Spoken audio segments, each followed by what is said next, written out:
Welcome back to our new show with us on See Today, and we will continue our talk with the Indonesian Chamber of Commerce and Industry Chairman, Pak Arsjad Rasjid, with us still in the studio.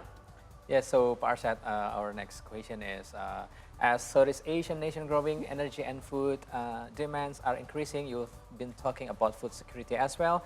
So is there any framework to meet the demand for the issue of energy and food security? In ASEAN there is two. One they call it the the ASEAN Plan of Action for Energy Cooperation. That's a framework for the energy. On the other one, on the food security, we have also what we call the ASEAN Food Security Framework. So those are the two frameworks that is what the government are in discussion, right? Or the framework of discussion. But so now the flavors is that not only the government is going to discuss about that, but the private sectors. If you talk about the energy, it is part of the priority of sustainable development that we discuss about, whereby we talk about the net zero, right? When we talk about the net zero hub I was mentioning of ASEAN, that is actually how we should share the journey, because we should give inputs, right, for policy for the ASEAN framework, right? So if we can be creating like every companies, and then we discuss about this journey, and we will give inputs for every sectors, right? For example, the roadmap, right? Roadmap of net zero, how for every sectors, and for large corporation, medium and small, we have to create that. Even and then on food security, that's why on food security there is the framework as I mentioned. But at the same time, we want to make sure we say, hey, government, please do not forget. We want, as a private sectors, to introduce the inclusive closed loop model, because this is to make sure that we want to bring in the farmers, because farmers are part of us, and want to make sure the farmers become entrepreneurs, not just workers, right? So this is very critical, important for that, and that's why those two conversations, we want the private sector in ASEAN to discuss it, right? And when we start this conversation, of course, then everybody will say, okay, this is what we do, this is what we can do together. And then even they can showcase if there is a potential, let's say, energy investment within ASEAN, or also food security in aspect of food industry in ASEAN, right? If we can showcase that, and we can actually interact, and so we can co-invest. And that will create what? An increase in the trades within ASEAN, right? And that is to make the reality, moving forward. If, for example, I think our foreign minister, Ibu Retno, touches on, we should start thinking about vision for 2045 for ASEAN, right? She started saying that. She spoke about that. I think that's very important. This is where, from the private sectors, especially from Indonesia, I think it is important for us to talk about the long term for ASEAN too, the vision of that, right? So to create that 2045 vision in looking at how is the food situation in 2045, how is the energy in 2045. So all those are very key important. So if we have that vision, and we can share and agree on those vision, and so all of us can work on that roadmap, framework. But important, but again, to make sure, I said, we introduce these values during the B20. The G20 at that point of time is what we call the 5 Ps, peace, prosperity, people, planet, and partnership. And this partnership should have also another 2 values of Indonesia, which is what? Bhinneka Tunggal Ika, unity in diversity. And Gotong Royong, inclusive collaborations. Because the partnership, we have these 2 values, and we can work on those peace, prosperity, people, and planet. Right. Again, how's the response and how's the progress on this issue? So far, I've been visiting all the 7. I mean, so 2 more, But so far, we've got all the support. They agreed with the 5 priorities. And then on the legacy, as an example, we started with 7 legacy. When we started off in Jakarta and say we introduced 7 legacies. But then during this conversation that we had, then we added 1 more, which is then the ASEAN entity. Why? Because this is the input from everyone. And say, I think we need to have something, we should have an ASEAN card. We should have, You know, once we have established something, the information, do we have to write down all the registration again? Can we just reconnect again, right? And so I think all these are important. So they are very supportive, right? So the next thing is, once we have all this support, we will have next week a meeting in Labuan Bajo, right? And this Labuan Bajo is how we want to push and to inform our leaders in ASEAN. Yep. What's the voice of the business or the people in ASEAN? And right after that, you know, after this next week, then we'll be actually going to our so-called ASEAN dialogue partners, right? In which we will be visiting all the other so-called advanced countries, right? To talk to them and say, guys, this is what we need. Okay. Would you want to join with us? Yeah. because ASEAN has found what ASEAN wants in terms of business with the purpose, right? I mean, this seems like pioneering. Has this ever been done before? To really, you know, to really gather the voices of, you know, if you can say business advisory council is more of the people-to-people voices. Has this been done before? I mean, I think this is quite a pioneer in a way, right? Number one, that the business taking a lead, right? Yeah. And then we are never before that there is a roadshow that's going to every nation in ASEAN and asking all of them. And being inclusive talks to all the leaders of businesses, talk to the chambers, the local chambers, even talk to the international chambers who have businesses in those areas. And they feel this is, I mean, they were like saying, wow, this is great. So our voice, we can have this platform as our voice, right? Because we don't want to create silos, you know? Yeah. We want to make sure that everyone is one platform, right?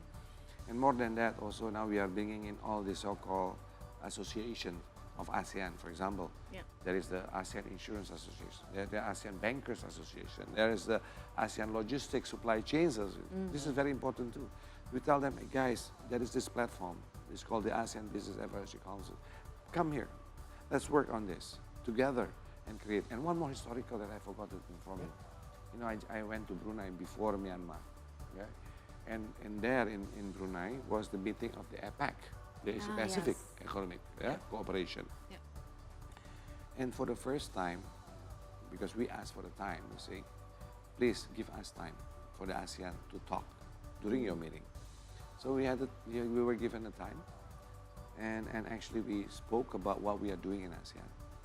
And then we asked for, I think it's important for us to do a cooperation, even on the working groups, together, right? So that, you know, we will have to align that. You know.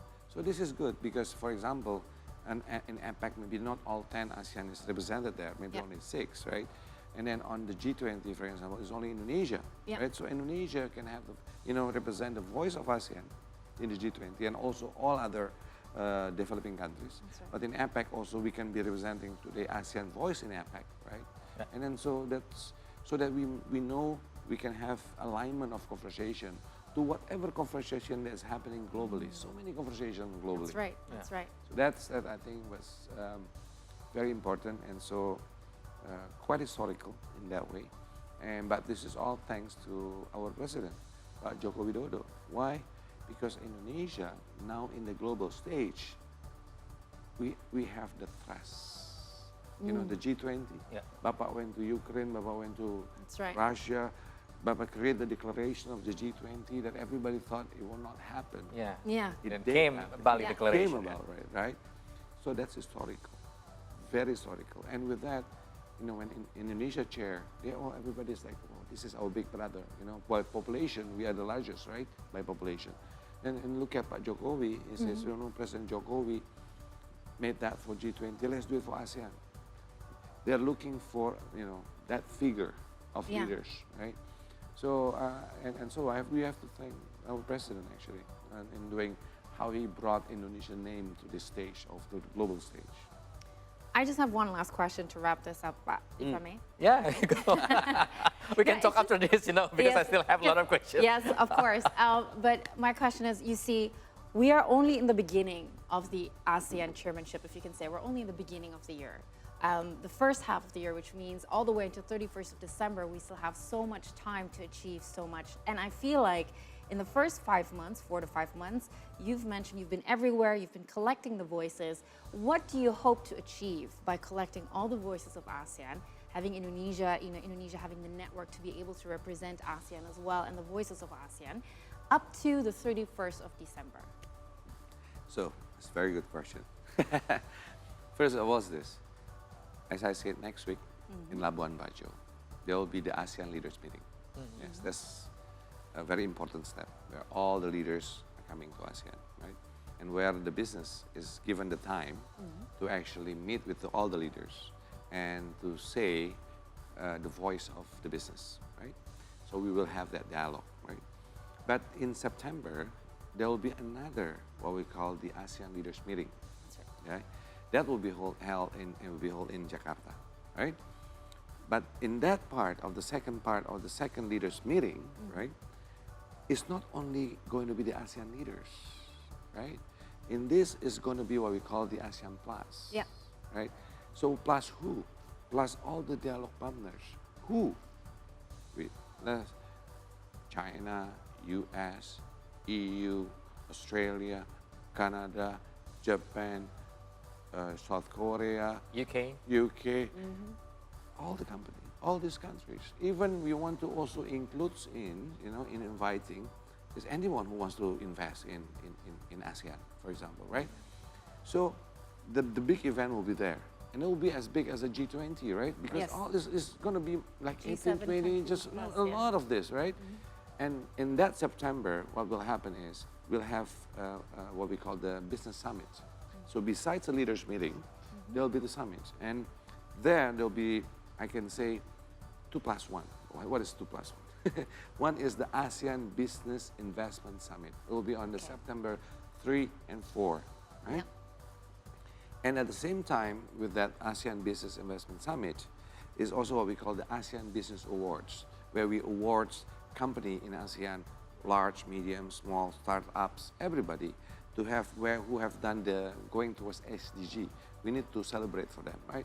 So we have that award. But this ASEAN Business Investment Summit will come also with the side events, right? So this is going to be a big one where we invite all businesses in ASEAN and also business from all those dialogue partners, which I call it the ASEAN Plus, right? ASEAN Yeah. Plus. That's why I'm going off to all those countries soon after this and inviting those businesses to actually come, the same as when we did the B20 or the G20 Yeah. at that point of time. Remember at that point of time we invited 68 countries from businesses from 68 countries. So here also we want to be inclusive, right? Let's invite all of them, right? So that we can connect. So what I also did another big summit there after the September 3 and 4, we have also what we call, this is where Indonesia is going to present in the ASEAN Outlook on Indo-Pacific on infrastructure summits.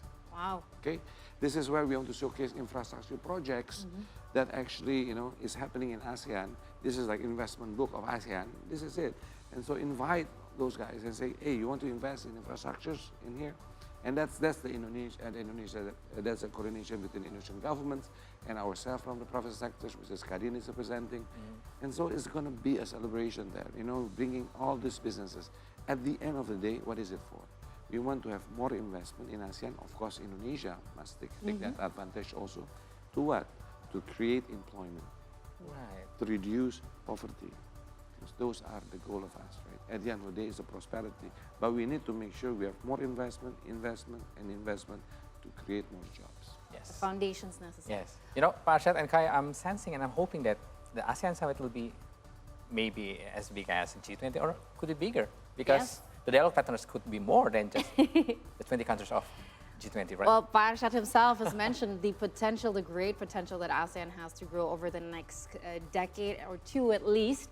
And Pak Arsjad, thank you so much for being with us today. Yeah. And we hope that during the times of the year, you get to come back and check up on us, how the progress has been going. We'd love to hear that. Oh, the media is important. We have to tell the whole world Yes. Yes, what's please. happening in Indonesia. Please Right? come That's back right. on September, Pak. Yes. Or road to September to talk more about Please, this. we need, Right. we need Yes, that voice. we would love to. We would love to. And that does it for the talk with the Indonesian Chamber of Commerce and Industry. It's certainly very insightful, Akir. Yes, of course. I think after the break, we will talk about Some more more. offline with Pak Arsjad. But meanwhile, after we return, we will have more information from the world of sport with Hildian Idranto. So please stay with us.